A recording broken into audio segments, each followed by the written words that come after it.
ಯಾರು ಗಾಬರಿ ಮಾಡ್ಕೊಳ್ಳೋಂಥ ಅವಶ್ಯಕತೆ ಇಲ್ಲ. ಸೆಂಟ್ರಲ್ ಗೌರ್ಮೆಂಟು ಒಂದು ಕ್ರೈಟೀರಿಯಾ ಇದೆ, ಆ ಕ್ರೈಟೀರಿಯಾ ಪ್ರಕಾರ ಮಾಡ್ತಾ ಇದ್ದಾರೆ. ಯಾರು ಇದ್ದಾರೆ ಅವ್ರಿಗೆಲ್ಲ ನಾವು ವಾಪಸ್ಸು ತಿರ್ಗಿ ಅರ್ಜಿ ತೆಗೆದುಕೊಂಡು ನಾವು ವಾಪಸ್ ಕೊಡ್ತೀವಿ. ಯಾರು ಬಡವರು, ನಮ್ಮ ಸರ್ಕಾರ ಇರೋದೇ ಬಡವ್ರಿಗೋಸ್ಕರ, ಅರ್ಥ ಆಯ್ತಾ? ಅಲ್ಲಿ ಏನಾಗಿದೆ ಅಂತಂದರೆ ಗಾಡಿ ಇರೋರಿಗೆ, 7.5 ಎಕರೆ ಜಮೀನು ಮೇಲಿರೋರಿಗೆ ಅಂಥದ್ದಕ್ಕೆಲ್ಲ ಕೆಲವೆಲ್ಲ ಕಾನೂನಿದೆ. ಆ ಕಾನೂನನ್ನು ದಾಖಲೆಗಳಲ್ಲಿ ಅವ್ರು ಅಫಿಡವಿಟ್ ಕೊಟ್ಬಿಟ್ಟಿದ್ದಾರೆ. ಆ ರೀತಿ ಸ್ವಲ್ಪ ಹೆಚ್ಚು ಕಮ್ಮಿ ಆಗಿದೆ. ಒಂದು ಊರಿಗೆ 10-20 ಆ ಥರ ಆಗಿದೆ. ಅದನ್ನೆಲ್ಲ ಸೆಟ್ರೇಟ್ ಮಾಡಿಕೊಡ್ತಾ ಇದ್ವಿ. ದಯವಿಟ್ಟು ಸಹಕಾರ ಕೊಡಬೇಕು. ಕೆಲವು ಇನ್ಕಮ್ ಟ್ಯಾಕ್ಸು ಪೇಯರ್ಸ್ ಇದ್ದಾರೆ, ಸರ್ಕಾರಿ ನೌಕರಿದ್ದಾರೆ, ಸಹಕಾರ ಸಂಘಗಳಲ್ಲಿ ಪರ್ಮನೆಂಟ್ ಅಧಿಕಾರಿಗಳಿದ್ದಾರೆ, ನೌಕರರುಗಳಿದ್ದಾರೆ. ಅಂಥವ್ರು ಯಾರಿಗೂ ಕೊಡೋಕ್ಕೆ ಬರುವುದಿಲ್ಲ ಅನ್ನೋದು ಒಂದು ಕಾನೂನಿದೆ. ಅದು ಬಿಟ್ಟರೆ ಬೇರೆ ಇನ್ನೇನಿಲ್ಲ.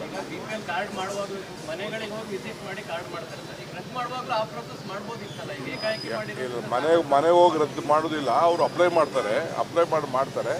ಇದನ್ನು ಮಿನಿಸ್ಟ್ರಿಗೆ, ಚೀಫ್ ಮಿನಿಸ್ಟ್ರಿಗೆ ನಾವು ಎಲ್ಲ ಡೈರೆಕ್ಷನ್ಸ್ ಕೊಟ್ಟಿದ್ದೀವಿ. ನಾವು ಪ್ರತಿಯೊಂದು ಕ್ಷೇತ್ರದವ್ರಿಗೂ MLAಗಳಿಗೆಲ್ಲ ಡೀಟೇಲ್ ಕಳಿಸ್ಕೊಡ್ತಾ ಇದ್ದೀವಿ. ಅವ್ರಿಗೆಲ್ಲ ಅವರು ಒಂದು ಟೀಮ್ ಮಾಡಿ, ಆಮೇಲೆ ನಮ್ಮ ಇದು 5 ಗ್ಯಾರಂಟೀಸ್ಗೆ ಇವರಿದಾರಲ್ಲ, ಆ ನಮ್ಮ ಲೀಡ್ರ್ಗಳಿಗೂ ಕೂಡ ನಾವು ಇದಕ್ಕೆ ಜವಾಬ್ದಾರಿ ವಹಿಸ್ತಾ ಇದ್ದೀವಿ. ನೀವು ಮನೆಗೂ ಹೋಗಿ ಯಾರ್ಯಾರಿಗೆ ಅನ್ಯಾಯ ಆಗಿದೆ ಅದನ್ನೆಲ್ಲ ಸೆಟ್ರೇಟ್ ಮಾಡಿ ಅಂತ ನಾವು ಹೇಳಿ ಆ ಕೆಲಸ ನಾವು ಮಾಡ್ತೀವಿ.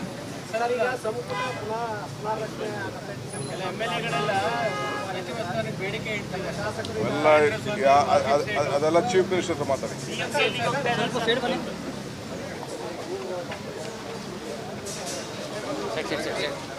ಚೀಫ್ ಮಿನಿಸ್ಟರ್ ಹೋಗ್ತಾ ಇರೋದು ಹಾಲನ್ನು ವಿಚಾರಕ್ಕೆ.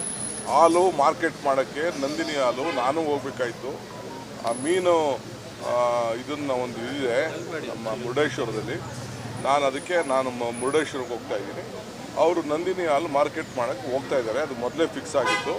ನಂದಿನಿ ಹಾಲನ್ನ ಯಾಕೆಂದರೆ ಜಾಸ್ತಿ ಮಾರ್ಕೆಟ್ ಆಯಿತು ಅಂದರೆ ನಮ್ಮ ರೈತರಿಗೆ ಎಲ್ಲ ಕಡೆಯೂ ಅನುಕೂಲ ಆಗಲಿ ಅನ್ನೋ ದೃಷ್ಟಿಯಿಂದ ಮುಖ್ಯಮಂತ್ರಿಗಳು ಹೋಗ್ತಾ ಇದ್ದಾರೆ. ರಾಜಕೀಯಕ್ಕೂ ಇದಕ್ಕೂ ಸಂಬಂಧ ಇದೆ. ವಿಕ್ರಮಗೌಡ ಎನ್ಕೌಂಟರ್ ಪ್ರಕರಣಕ್ಕೆ ಎಡಪಂಥೀಯರೆಲ್ಲ ಸರ್ಕಾರದ ವಿರುದ್ಧ ಆಕ್ರೋಶ ವ್ಯಕ್ತಪಡಿಸಿದ್ದಾರೆ. ಬಂಧಿಸುವಂಥ ಸಂದರ್ಭ ಇದ್ರೂ ಕೂಡ ಎನ್ಕೌಂಟರ್ ಮಾಡಿದ್ದಾರೆ, ಇದು ಹತ್ಯೆ ಮಾಡಿದ್ದಾರೆ. ಅದು ನೀವು ಹೋಮ್ ಮಿನಿಸ್ಟರ್ ಹತ್ರ ಮಾತಾಡಿ. ಯಾರು ಗಾಬರಿ ಮಾಡ್ಕೊಳ್ಳೋಂಥ ಅವಶ್ಯಕತೆ ಇಲ್ಲ. ಸೆಂಟ್ರಲ್ ಗೌರ್ಮೆಂಟು ಒಂದು ಕ್ರೈಟೀರಿಯಾ ಇದೆ, ಆ ಕ್ರೈಟೀರಿಯಾ ಪ್ರಕಾರ ಮಾಡ್ತಾ ಇದ್ದಾರೆ. ಯಾರು ಇದ್ದಾರೆ ಅವ್ರಿಗೆಲ್ಲ ನಾವು ವಾಪಸ್ಸು ತಿರ್ಗಿ ಅರ್ಜಿ ತೆಗೆದುಕೊಂಡು ನಾವು ವಾಪಸ್ ಕೊಡ್ತೀವಿ. ಯಾರು ಬಡವರು, ನಮ್ಮ ಸರ್ಕಾರ ಇರೋದೇ ಬಡವ್ರಿಗೋಸ್ಕರ, ಅರ್ಥ ಆಯ್ತಾ? ಅಲ್ಲಿ ಏನಾಗಿದೆ ಅಂತಂದರೆ ಗಾಡಿ ಇರೋರಿಗೆ, 7.5 ಎಕರೆ ಜಮೀನು ಮೇಲಿರೋರಿಗೆ ಅಂಥದ್ದಕ್ಕೆಲ್ಲ ಕೆಲವೆಲ್ಲ ಕಾನೂನಿದೆ. ಆ ಕಾನೂನನ್ನು ದಾಖಲೆಗಳಲ್ಲಿ ಅವ್ರು ಅಫಿಡವಿಟ್ ಕೊಟ್ಬಿಟ್ಟಿದ್ದಾರೆ. ಆ ರೀತಿ ಸ್ವಲ್ಪ ಹೆಚ್ಚು ಕಮ್ಮಿ ಆಗಿದೆ. ಒಂದು ಊರಿಗೆ 10-20 ಆ ಥರ ಆಗಿದೆ. ಅದನ್ನೆಲ್ಲ ಸೆಟ್ರೇಟ್ ಮಾಡಿಕೊಡ್ತಾ ಇದ್ವಿ. ದಯವಿಟ್ಟು ಸಹಕಾರ ಕೊಡಬೇಕು. ಕೆಲವು ಇನ್ಕಮ್ ಟ್ಯಾಕ್ಸು ಪೇಯರ್ಸ್ ಇದ್ದಾರೆ, ಸರ್ಕಾರಿ ನೌಕರಿದ್ದಾರೆ, ಸಹಕಾರ ಸಂಘಗಳಲ್ಲಿ ಪರ್ಮನೆಂಟ್ ಅಧಿಕಾರಿಗಳಿದ್ದಾರೆ, ನೌಕರರುಗಳಿದ್ದಾರೆ. ಅಂಥವ್ರು ಯಾರಿಗೂ ಕೊಡೋಕ್ಕೆ ಬರುವುದಿಲ್ಲ ಅನ್ನೋದು ಒಂದು ಕಾನೂನಿದೆ. ಅದು ಬಿಟ್ಟರೆ ಬೇರೆ ಇನ್ನೇನಿಲ್ಲ.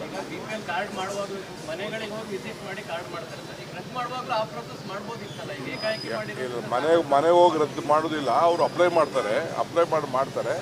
ಇದನ್ನು ಮಿನಿಸ್ಟ್ರಿಗೆ, ಚೀಫ್ ಮಿನಿಸ್ಟ್ರಿಗೆ ನಾವು ಎಲ್ಲ ಡೈರೆಕ್ಷನ್ಸ್ ಕೊಟ್ಟಿದ್ದೀವಿ. ನಾವು ಪ್ರತಿಯೊಂದು ಕ್ಷೇತ್ರದವ್ರಿಗೂ MLAಗಳಿಗೆಲ್ಲ ಡೀಟೇಲ್ ಕಳಿಸ್ಕೊಡ್ತಾ ಇದ್ದೀವಿ. ಅವ್ರಿಗೆಲ್ಲ ಅವರು ಒಂದು ಟೀಮ್ ಮಾಡಿ, ಆಮೇಲೆ ನಮ್ಮ ಇದು 5 ಗ್ಯಾರಂಟೀಸ್ಗೆ ಇವರಿದಾರಲ್ಲ, ಆ ನಮ್ಮ ಲೀಡ್ರ್ಗಳಿಗೂ ಕೂಡ ನಾವು ಇದಕ್ಕೆ ಜವಾಬ್ದಾರಿ ವಹಿಸ್ತಾ ಇದ್ದೀವಿ. ನೀವು ಮನೆಗೂ ಹೋಗಿ ಯಾರ್ಯಾರಿಗೆ ಅನ್ಯಾಯ ಆಗಿದೆ ಅದನ್ನೆಲ್ಲ ಸೆಟ್ರೇಟ್ ಮಾಡಿ ಅಂತ ನಾವು ಹೇಳಿ ಆ ಕೆಲಸ ನಾವು ಮಾಡ್ತೀವಿ.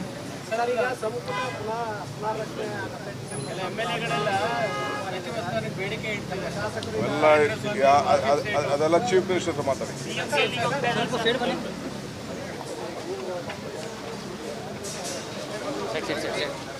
ಚೀಫ್ ಮಿನಿಸ್ಟರ್ ಹೋಗ್ತಾ ಇರೋದು ಹಾಲನ್ನು ವಿಚಾರಕ್ಕೆ. ಹಾಲು ಮಾರ್ಕೆಟ್ ಮಾಡೋಕ್ಕೆ ನಂದಿನಿ ಹಾಲು ನಾನು ಹೋಗ್ಬೇಕಾಯ್ತು. ಆ ಮೀನು ಇದನ್ನು ಒಂದು ಇದೆ ನಮ್ಮ ಮುರುಡೇಶ್ವರದಲ್ಲಿ, ನಾನು ಮುರುಡೇಶ್ವರಕ್ಕೆ ಹೋಗ್ತಾ ಇದ್ದೀನಿ. ಅವರು ನಂದಿನಿ ಹಾಲು ಮಾರ್ಕೆಟ್ ಮಾಡೋಕ್ಕೆ ಹೋಗ್ತಾ ಇದ್ದಾರೆ. ಅದು ಮೊದಲೇ ಫಿಕ್ಸ್ ಆಗಿತ್ತು. ನಂದಿನಿ ಹಾಲನ್ನ ಯಾಕೆಂದರೆ ಜಾಸ್ತಿ ಮಾರ್ಕೆಟ್ ಆಯಿತು ಅಂದರೆ ನಮ್ಮ ರೈತರಿಗೆ ಎಲ್ಲ ಕಡೆಯೂ ಅನುಕೂಲ ಆಗಲಿ ಅನ್ನೋ ದೃಷ್ಟಿಯಿಂದ ಮುಖ್ಯಮಂತ್ರಿಗಳು ಹೋಗ್ತಾ ಇದ್ದಾರೆ. ರಾಜಕೀಯಕ್ಕೂ ಇದಕ್ಕೂ ಸಂಬಂಧ ಇದೆ. ವಿಕ್ರಮಗೌಡ ಎನ್ಕೌಂಟರ್ ಪ್ರಕರಣಕ್ಕೆ ಎಡಪಂಥೀಯರೆಲ್ಲ ಸರ್ಕಾರದ ವಿರುದ್ಧ ಆಕ್ರೋಶ ವ್ಯಕ್ತಪಡಿಸಿದ್ದಾರೆ. ಬಂಧಿಸುವಂಥ ಸಂದರ್ಭ ಇದ್ರೂ ಕೂಡ ಎನ್ಕೌಂಟರ್ ಮಾಡಿದ್ದಾರೆ, ಇದು ಹತ್ಯೆ ಮಾಡಿದ್ದಾರೆ. ಅದು ನೀವು ಹೋಮ್ ಮಿನಿಸ್ಟರ್ ಹತ್ರ ಮಾತಾಡಿ.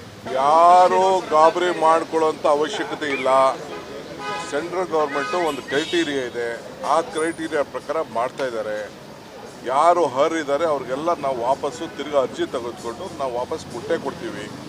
ಯಾರು ಬಡವರು, ನಮ್ಮ ಸರ್ಕಾರ ಇರೋದೇ ಬಡವ್ರಿಗೋಸ್ಕರ, ಅರ್ಥ ಆಯ್ತಾ? ಸರ್ಕಾರ ಅಲ್ಲೇನಾಗಿದೆ ಅಂತಂದರೆ ಗಾಡಿ ಇರೋರಿಗೆ 7.5 ಎಕರೆ ಜಮೀನು ಮೇಲಿರೋರಿಗೆ ಅಂಥದ್ದಕ್ಕೆಲ್ಲ ಕೆಲವೆಲ್ಲ ಕಾನೂನಿದೆ. ಆ ಕಾನೂನನ್ನು ದಾಖಲೆಗಳಲ್ಲಿ ಅವ್ರು ಅಫಿಡವಿಟ್ ಕೊಟ್ಬಿಟ್ಟಿದ್ದಾರೆ. ಆ ರೀತಿ ಸ್ವಲ್ಪ ಹೆಚ್ಚು ಕಮ್ಮಿ ಆಗಿದೆ. ಒಂದು ಊರಿಗೆ 10-20 ಆ ಥರ ಆಗಿದೆ. ಅದನ್ನೆಲ್ಲ ಸೆಟ್ರೇಟ್ ಮಾಡಿಕೊಡ್ತಾ ಇದ್ದೀವಿ. ದಯವಿಟ್ಟು ಸಹಕಾರ ಕೊಡಬೇಕು. ಕೆಲವು ಇನ್ಕಮ್ ಟ್ಯಾಕ್ಸು ಪೇಯರ್ಸ್ ಇದ್ದಾರೆ, ಸರ್ಕಾರಿ ನೌಕರಿದ್ದಾರೆ, ಸಹಕಾರ ಸಂಘಗಳಲ್ಲಿ ಪರ್ಮನೆಂಟ್ ಅಧಿಕಾರಿಗಳಿದ್ದಾರೆ, ನೌಕರರುಗಳಿದ್ದಾರೆ. ಅಂಥವ್ರು ಯಾರಿಗೂ ಕೊಡೋಕ್ಕೆ ಬರೋದಿಲ್ಲ ಅನ್ನೋದು ಒಂದು ಕಾನೂನಿದೆ. ಅದು ಬಿಟ್ಟರೆ ಬೇರೆ ಇನ್ನೇನಿಲ್ಲ. BPL ಕಾರ್ಡ್ ಮಾಡುವಾಗ ಮನೆಗಳಿಗೆ ಹೋಗಿ ವಿಸಿಟ್ ಮಾಡಿ ಕಾರ್ಡ್ ಮಾಡ್ತಾರೆ ಸರ್. ಈಗ ರದ್ದು ಮಾಡುವಾಗಲೂ ಆ ಪ್ರೋಸೆಸ್ ಮಾಡ್ಬೋದಿತ್ತಲ್ಲ, ಈಗ ಏಕಾಏಕಿ ಮಾಡಿದ್ರೆ ಮನೆ ಹೋಗಿ ರದ್ದು ಮಾಡೋದಿಲ್ಲ. ಅವರು ಅಪ್ಲೈ ಮಾಡ್ತಾರೆ. ಇದನ್ನು ಮಿನಿಸ್ಟ್ರಿಗೆ, ಚೀಫ್ ಮಿನಿಸ್ಟ್ರಿಗೆ ನಾವು ಎಲ್ಲ ಡೈರೆಕ್ಷನ್ಸ್ ಕೊಟ್ಟಿದ್ದೀವಿ. ನಾವು ಪ್ರತಿಯೊಂದು ಕ್ಷೇತ್ರದವ್ರಿಗೂ MLAಗಳಿಗೆಲ್ಲ ಡೀಟೇಲ್ ಕಳಿಸ್ಕೊಡ್ತಾ ಇದ್ದೀವಿ. ಅವ್ರಿಗೆಲ್ಲ ಅವರು ಒಂದು ಟೀಮ್ ಮಾಡಿ, ಆಮೇಲೆ ನಮ್ಮ ಇದು 5 ಗ್ಯಾರಂಟೀಸ್ಗೆ ಇವರಿದಾರಲ್ಲ, ಆ ನಮ್ಮ ಲೀಡ್ರ್ಗಳಿಗೂ ಕೂಡ ನಾವು ಇದಕ್ಕೆ ಜವಾಬ್ದಾರಿ ವಹಿಸ್ತಾ ಇದ್ದೀವಿ. ನೀವು ಮನೆಗೂ ಹೋಗಿ ಯಾರ್ಯಾರಿಗೆ ಅನ್ಯಾಯ ಆಗಿದೆ ಅದನ್ನೆಲ್ಲ ಸೆಟ್ರೇಟ್ ಮಾಡಿ ಅಂತ ನಾವು ಹೇಳಿ ಆ ಕೆಲಸನ ನಾವು ಮಾಡ್ತೀವಿ.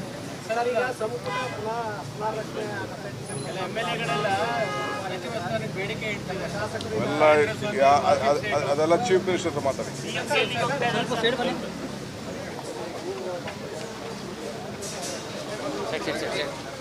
ಚೀಫ್ ಮಿನಿಸ್ಟರ್ ಹೋಗ್ತಾ ಇರೋದು ಹಾಲನ್ನು ವಿಚಾರಕ್ಕೆ.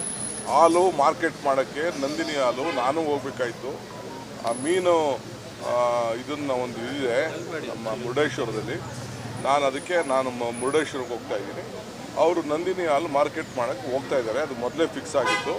ನಂದಿನಿ ಹಾಲನ್ನ ಯಾಕೆಂದರೆ ಜಾಸ್ತಿ ಮಾರ್ಕೆಟ್ ಆಯಿತು ಅಂದರೆ ನಮ್ಮ ರೈತರಿಗೆ ಎಲ್ಲ ಕಡೆಯೂ ಅನುಕೂಲ ಆಗಲಿ ಅನ್ನೋ ದೃಷ್ಟಿಯಿಂದ ಮುಖ್ಯಮಂತ್ರಿಗಳು ಹೋಗ್ತಾ ಇದ್ದಾರೆ. ರಾಜಕೀಯಕ್ಕೂ ಇದಕ್ಕೂ ಸಂಬಂಧ ಇದೆ. ವಿಕ್ರಮಗೌಡ ಎನ್ಕೌಂಟರ್ ಪ್ರಕರಣಕ್ಕೆ ಎಡಪಂಥೀಯರೆಲ್ಲ ಸರ್ಕಾರದ ವಿರುದ್ಧ ಆಕ್ರೋಶ ವ್ಯಕ್ತಪಡಿಸಿದ್ದಾರೆ. ಬಂಧಿಸುವಂತ ಸಂದರ್ಭ ಇದ್ರೂ ಕೂಡ ಎನ್ಕೌಂಟರ್ ಮಾಡಿದ್ದಾರೆ, ಈಗ ಹತ್ಯೆ ಮಾಡಿದ್ದಾರೆ. ಅದು ನೀವು ಹೋಮ್ ಮಿನಿಸ್ಟರ್ ಹತ್ರ ಮಾತಾಡಿ. ಯಾರು ಗಾಬರಿ ಮಾಡ್ಕೊಳ್ಳೋಂಥ ಅವಶ್ಯಕತೆ ಇಲ್ಲ. ಸೆಂಟ್ರಲ್ ಗೌರ್ಮೆಂಟು ಒಂದು ಕ್ರೈಟೀರಿಯಾ ಇದೆ. ಆ ಕ್ರೈಟೀರಿಯಾ ಪ್ರಕಾರ ಮಾಡ್ತಾ ಇದ್ದಾರೆ. ಯಾರು ಇದ್ದಾರೆ ಅವ್ರಿಗೆಲ್ಲ ನಾವು ವಾಪಸ್ಸು ತಿರ್ಗಿ ಅರ್ಜಿ ತೆಗೆದುಕೊಂಡು ನಾವು ವಾಪಸ್ ಕೊಡ್ತೀವಿ. ಯಾರು ಬಡವರು, ನಮ್ಮ ಸರ್ಕಾರ ಇರೋದೇ ಬಡವ್ರಿಗೋಸ್ಕರ. ಅರ್ಥ ಆಯ್ತಾ? ಅಲ್ಲೇನಾಗಿದೆ ಅಂತಂದರೆ ಗಾಡಿ ಇರೋರಿಗೆ, 7.5 ಎಕರೆ ಜಮೀನು ಮೇಲಿರೋರಿಗೆ ಅಂಥದ್ದಕ್ಕೆಲ್ಲ ಕೆಲವೆಲ್ಲ ಕಾನೂನಿದೆ. ಆ ಕಾನೂನನ್ನು ದಾಖಲೆಗಳಲ್ಲಿ ಅವ್ರು ಅಫಿಡವಿಟ್ ಕೊಟ್ಬಿಟ್ಟಿದ್ದಾರೆ. ಆ ರೀತಿ ಸ್ವಲ್ಪ ಹೆಚ್ಚು ಕಮ್ಮಿ ಆಗಿದೆ. ಒಂದು ಊರಿಗೆ 10-20 ಆ ಥರ ಆಗಿದೆ. ಅದನ್ನೆಲ್ಲ ಸೆಟ್ರೇಟ್ ಮಾಡಿಕೊಡ್ತಾ ಇದ್ದೀವಿ. ದಯವಿಟ್ಟು ಸಹಕಾರ ಕೊಡಬೇಕು. ಕೆಲವು ಇನ್ಕಮ್ ಟ್ಯಾಕ್ಸು ಪೇಯರ್ಸ್ ಇದ್ದಾರೆ, ಸರ್ಕಾರಿ ನೌಕರಿದ್ದಾರೆ, ಸಹಕಾರ ಸಂಘಗಳಲ್ಲಿ ಪರ್ಮನೆಂಟ್ ಅಧಿಕಾರಿಗಳಿದ್ದಾರೆ, ನೌಕರರುಗಳಿದ್ದಾರೆ. ಅಂಥವ್ರು ಯಾರಿಗೂ ಕೊಡೋಕ್ಕೆ ಬರೋದಿಲ್ಲ ಅನ್ನೋದು ಒಂದು ಕಾನೂನಿದೆ. ಅದು ಬಿಟ್ಟರೆ ಬೇರೆ ಇನ್ನೇನಿಲ್ಲ. BPL ಕಾರ್ಡ್ ಮಾಡುವಾಗಲೂ ಮನೆಗಳಿಗೆ ಹೋಗಿ ವಿಸಿಟ್ ಮಾಡಿ ಕಾರ್ಡ್ ಮಾಡ್ತಾರೆ ಸರ್. ಈಗ ರದ್ದು ಮಾಡುವಾಗಲೂ ಆ ಪ್ರೋಸೆಸ್ ಮಾಡ್ಬೋದಿತ್ತಲ್ಲ, ಈಗ ಏಕಾಏಕಿ ಮಾಡಿದ್ರೆ ಮನೆ ಹೋಗಿ ರದ್ದು ಮಾಡೋದಿಲ್ಲ. ಅವರು ಅಪ್ಲೈ ಮಾಡ್ತಾರೆ. ಇದನ್ನು ಮಿನಿಸ್ಟ್ರಿಗೆ, ಚೀಫ್ ಮಿನಿಸ್ಟ್ರಿಗೆ ನಾವು ಎಲ್ಲ ಡೈರೆಕ್ಷನ್ಸ್ ಕೊಟ್ಟಿದ್ದೀವಿ. ನಾವು ಪ್ರತಿಯೊಂದು ಕ್ಷೇತ್ರದವ್ರಿಗೂ MLAಗಳಿಗೆಲ್ಲ ಡೀಟೇಲ್ ಕಳಿಸ್ಕೊಡ್ತಾ ಇದ್ದೀವಿ. ಅವ್ರಿಗೆಲ್ಲ ಅವರು ಒಂದು ಟೀಮ್ ಮಾಡಿ, ಆಮೇಲೆ ನಮ್ಮ ಇದು 5 ಗ್ಯಾರಂಟೀಸ್ಗೆ ಇವರಿದಾರಲ್ಲ, ಆ ನಮ್ಮ ಲೀಡ್ರ್ಗಳಿಗೂ ಕೂಡ ನಾವು ಇದಕ್ಕೆ ಜವಾಬ್ದಾರಿ ವಹಿಸ್ತಾ ಇದ್ದೀವಿ. ನೀವು ಮನೆಗೂ ಹೋಗಿ ಯಾರ್ಯಾರಿಗೆ ಅನ್ಯಾಯ ಆಗಿದೆ ಅದನ್ನೆಲ್ಲ ಸೆಟ್ರೇಟ್ ಮಾಡಿ ಅಂತ ನಾವು ಹೇಳಿ ಆ ಕೆಲಸನ ನಾವು ಮಾಡ್ತೀವಿ.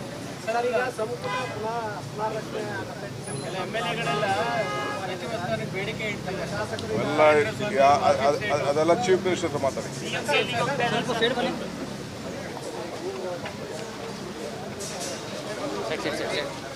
ಚೀಫ್ ಮಿನಿಸ್ಟರ್ ಹೋಗ್ತಾ ಇರೋದು ಹಾಲನ್ನು ವಿಚಾರಕ್ಕೆ. ಹಾಲು ಮಾರ್ಕೆಟ್ ಮಾಡೋಕ್ಕೆ ನಂದಿನಿ ಹಾಲು ನಾನು ಹೋಗ್ಬೇಕಾಯ್ತು. ಆ ಮೀನು ಇದನ್ನು ಒಂದು ಇದಿದೆ ನಮ್ಮ ಮುರುಡೇಶ್ವರದಲ್ಲಿ. ನಾನು ಮುರುಡೇಶ್ವರಕ್ಕೆ ಹೋಗ್ತಾ ಇದ್ದೀನಿ. ಅವರು ನಂದಿನಿ ಹಾಲು ಮಾರ್ಕೆಟ್ ಮಾಡೋಕ್ಕೆ ಹೋಗ್ತಾ ಇದ್ದಾರೆ. ಅದು ಮೊದಲೇ ಫಿಕ್ಸ್ ಆಗಿತ್ತು.